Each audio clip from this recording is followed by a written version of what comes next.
Hello there, people of the internet.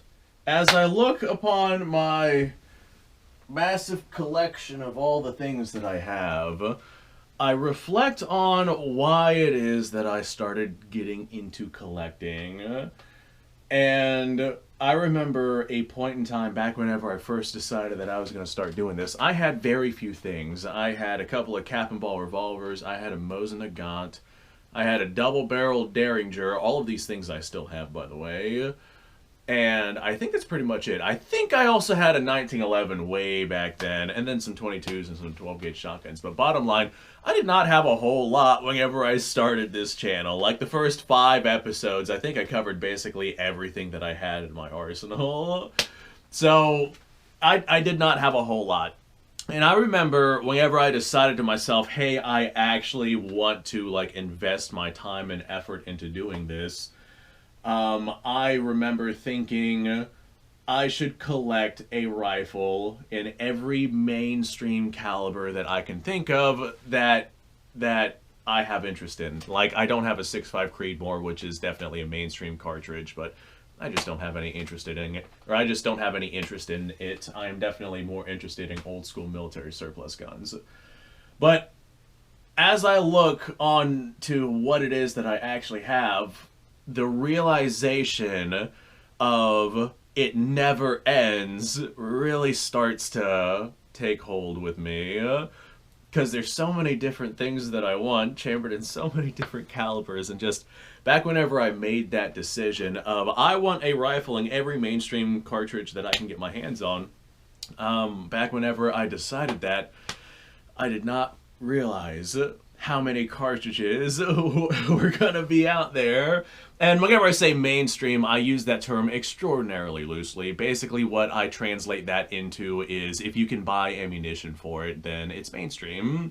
It doesn't necessarily mean that like it's the mainstream cartridge. Like here in the U.S., it's 9mm, 223, and 308. Those are probably the mainstream cartridges of this place. Something like, say, 303 British would not be considered mainstream by most people's technical definitions, but just for the sake of this argument, because you can still get ammo for it pretty gosh darn easily, we're going to go ahead and just call it a mainstream cartridge. But I have a lot of stuff, and I have a lot of things that I guess would not be considered mainstream, but I still consider it mainstream. Like, for example, I got this Steyr M95. I got like 4 or 5 Steyr M95s at this point. They're all chambered in 8x50 simply because that is what is really cheap on the market right now. The rifles, not the ammunition. But I can make ammunition for it extraordinarily easily out of 7.62x54R brass. So that's really not that big of a problem. But I got 8x50, I got 30-06, I got 8mm Mauser, I got 223, I got, of course, 308, I got 7.62x54R and 303 British. I've got 6.5 Carcano and 7.35 Carcano, 30 carbine, 7.62x39. There's just so many different cartridges out there. And to the people who collect not necessarily just a rifle chambered in a cartridge, but they collect all the different variations of rifles chambered in these cartridges, my hat goes off to you, dude, because if I had the time and the money to invest in finding all of the little tiny nuances and things like that, then that would just, I don't know what I'd do with myself at that point. Like, for example, this right here is a German 8mm Mauser. This is a Kar 98. I got the bolt for it. It's actually in that rifle right there, which we'll probably grab in a second. If I have one of these, then I'm fine with just having one of these. I don't necessarily need one of these as far as I'm concerned. But some people out there, they're like, oh, this is German-made Kar 98. Fantastic. I'm also going to go out and get a Yugoslavian-made, this one's a 24-47, but Yugoslavian-made 8mm Mauser. Me, as long as it's a Kar 98 style of 8mm Mauser, then that's good enough for me. But then there's people out there who invest themselves into like, hey, this is a 24-47. I also want the M48 and the Model 24 and, you know, all of the other nuances that go into these rifles. And they'll have like each individual model of each individual rifle from each individual country. And that was definitely not what I was going to be leaning towards. I mean, if I find myself a good deal on something, then I'll go that route. But I got myself some cool stuff. Like, I got the Car 98 styles of Mausers. I got 2 of those. I got this right here. This is actually a short Mauser. This is actually a handmade Mauser, which I've made a video on before, so we're not really going to go into too much onto it. But it's a short-barreled Mauser, and something like this right here is just really, really cool to have in the collection as a reference point. And then I have my long Mausers. This right here in particular is a Mauser Model 93. I got the 1891 in 765 Argentine, and I've got Model 93s both in 7mm and 8mm Mausers, so I have more cartridges available to me. Since I already have long rifles and 8mm Mauser, I got 2 of them. I really don't foresee me getting any more, even if I do find one from like another country. Like, it would have to be something really spectacularly interesting for me to be like, alright, even though I have 2 8mm Mauser long rifles already, I'll go ahead and get that one as well. In the pursuit, just in the pursuit of getting the different kinds of cartridges out there, I have just stacked up a good variety of all sorts of different guns from all around the world. And I can't imagine going out of your way to source all the individual models of each individual style of gun. Like, I have, actually, here's a really good example. I have a Mosin-Nagant M44 right here. The M44 is pretty much identical to the Chinese Type 53. So I don't care if I have a Chinese Type 53 in my collection or not. I would like to have one, but I'm not going to go out of my way to source one. So just because they're absolutely identical in every single way, and one's made in Russia, one's made in China, like, I'm not gonna go out of my way to source that. It would be different if the Chinese one was different in some way, or maybe chambering a different cartridge or something like that, but they're both pretty much identical. I think that's one of the reasons why I really don't mind having sporterized rifles. Like, back here somewhere, I thought I had it sitting like literally right there, but I guess not.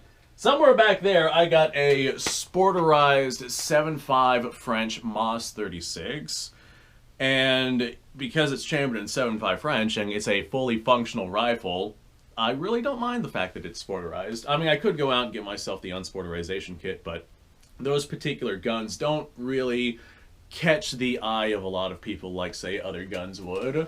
Like my M1 Grand here, I definitely have a lot more bias towards something like this than, you know, a French MOS 36. And if I just so happen to get my hands on an M1 Grand and it was sporterized, then that's probably one that I would probably go out of my way to unsporterize, just because of my own bias and my own preference towards the rifle. But as long as it's chambered in a different kind of cartridge, then that is what I really care about. If I had 2 MOS 36s and they were both sporterized, then maybe I'll look into unsporterizing one. But I know I got 8mm Lebel. I got both 7.5 Swiss and 7.5 by 53.5 Swiss. I see my Oviedo Mauser back there. Okay, here's one that I'm actually not certain of. I think that this right here is chambered in 450 577 Martini Henry, but I do know that some of these were chambered in 4570. I'm not entirely certain on what this particular one is chambered in. I never really went out of my way to figure that out, because this rifle is actually a Nepalese one, and they are notorious for being extraordinarily unsafe simply because of how the barrel attaches to the receiver. It's very, very crudely done, and there's no threads or anything. They literally just kind of set it in there and then weld it in place, and that is not the proper way to make a good rifle that's going to last for the ages. Well, I guess this one has lasted for the ages, but obviously it has not been ran very hard. I think I got like your 1917, 1903. Like, these are certain things that I would get my hands on and keep just because they're interesting to me. Even though they're all chambered in 30-06, I have a particular interest in those particular guns. Like, I have 2 M1 Grands because I love the M1 Grand. It's my favorite style of rifle. And they're both chambered in 30-06, and most people would be like, "Oh, well, I'm just gonna go out and sell one of these." And I'm like, "No, that's mine." Or I've got both a 1917 and a 1903, and a lot of people would be like, "Well, I have two 30-06 rifles. Technically, I got like 4 or 5, so let's just go ahead and get rid of some of them." And I'm like, "No, I want specifically a model 1917 and specifically a model 1903." And I've got like variations of different styles of a firearm, like my Mosin M44 that I got right here. I've also got a 9130 and an 1891 pattern. And those, by a pretty huge margin, are like the main styles of Mosin Nagant rifle that you'll find out there, which is why I decided to go with that. I also have a plethora of 8mm Mauser rifles, but on top of that, I have this right here. You stay right there, young man. I have this right here. This is a Hakke, and it's delightfully unusual. If you've ever seen videos on how these things actually work, they're very strange guns. Whenever you have your rounds loaded inside of your magazine versus pulling a charging handle back or doing anything like that, you actually push this cover forward on your receiver, which is really unusual, very different than what we're used to. And then you bring that back, and once the receiver bolt assembly here reaches the rear of the receiver, a little tab is going to get triggered, and that bolt's going to automatically close and go forward and strip around from the magazine, and then you have yourself a semi-auto 8mm Mauser rifle with an adjustable gas system. These are actually really, really cool little guns. Now, even though that particular one is chambered in 8mm Mauser, and I got a bunch of 8mm Mauser rifles already, that one is unique enough for me to go ahead and try to decide to myself, hey, I'm going to go ahead and keep that one. And I guess if I have multiple of the same gun, it really depends on the condition of the gun. Like, for example, this one right here, this is a #1 Mark III, and this particular one is actually in quite good shape. I picked this up at a gun store, I don't know, 5, 6, 7 years ago. I can't remember. Whenever it comes to the time periods of where it is that I got my things, there's just certain things that I can't remember. But I've got that one, which is quite nice, and then I've got this one right here, which is significantly less nice. This one, the finish is worn. This is one of those RTI grabs. The finish is worn, the wood is cracked, just everything is not that great on this rifle, but the bore is good, and everything is alright-ish on it. It's not exactly a fantastic rifle, but everything is alright-ish on it. And since I have myself a poor condition one and a nice one, the nice one I typically keep for like display purposes, since I have the YouTube channel and I show a lot of these off in a lot of different things. So I'll take the much more run down one out to the range, and that'll be the one that I mag dump into garbage with. And it's just little tiny things like that, or even like the Mausers, like my Kar 98 right here. That is significantly more valuable than, say, my Yugoslavian 2447. And so as a result, this right here, which is also an RTI grab, and is also quite a deal more worn out and dirty and whatnot in comparison to my Kar 98, I'll grab that one, and that'll be what I toss into the truck for camping purposes or to do whatever it is that I'm doing, swamp running, like take your pick. But boy, oh boy, my pursuit of trying to get something chambered in every cartridge that I can get my hands on has led me down one heck of a rabbit hole. And I think that I've got all the mainstream things. Like, I've got the 308, the 30-06, the 223, I got 6.5 Swede, I got the Swiss guns, I got 7.62x54R, and 7.62x39, 303 British.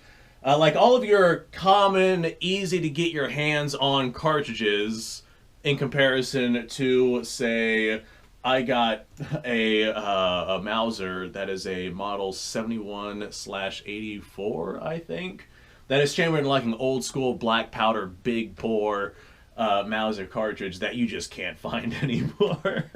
That's alright, that thing doesn't even have a bolt on it right now. But bottom line, I think that I have pretty much all of the cartridges that I think I would be interested in, and now I'm looking at things that I would be normally less interested in just because they're a lot less mainstream.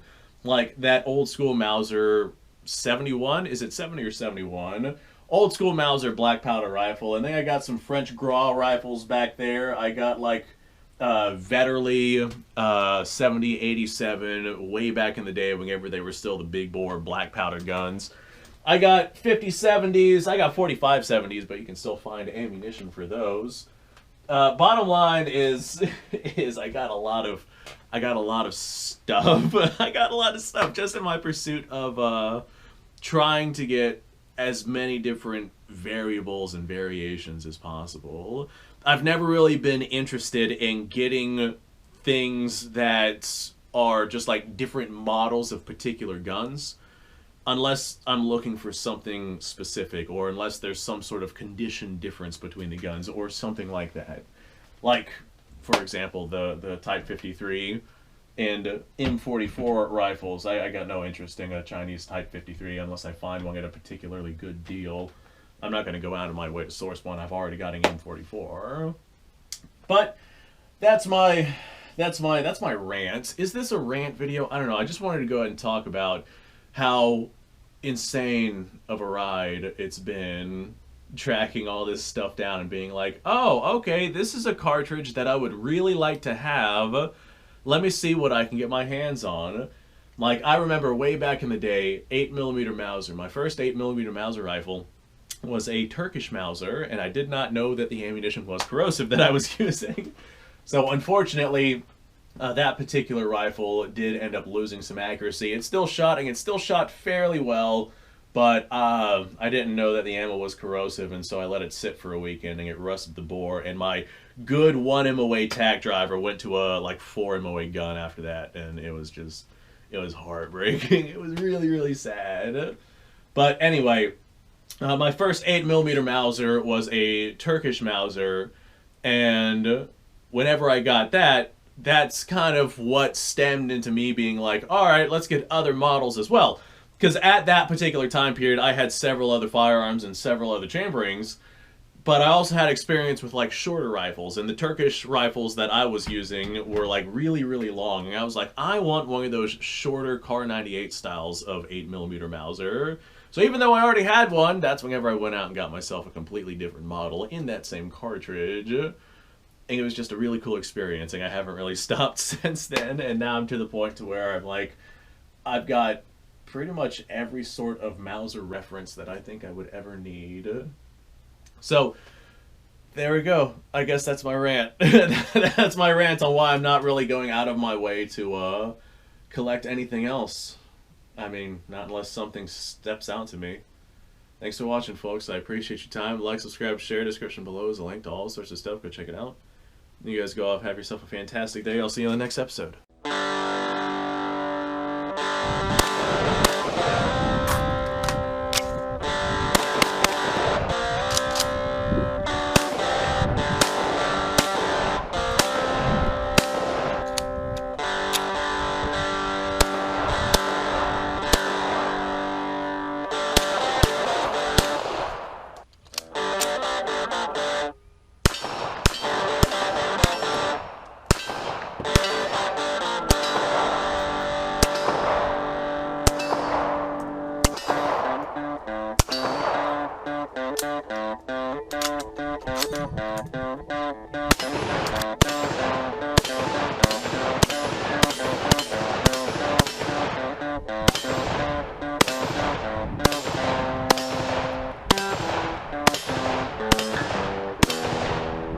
Been a little while since I've done this.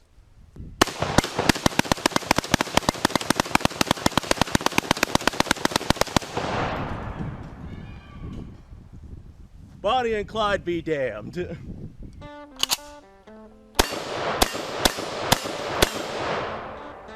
poor man's Garen.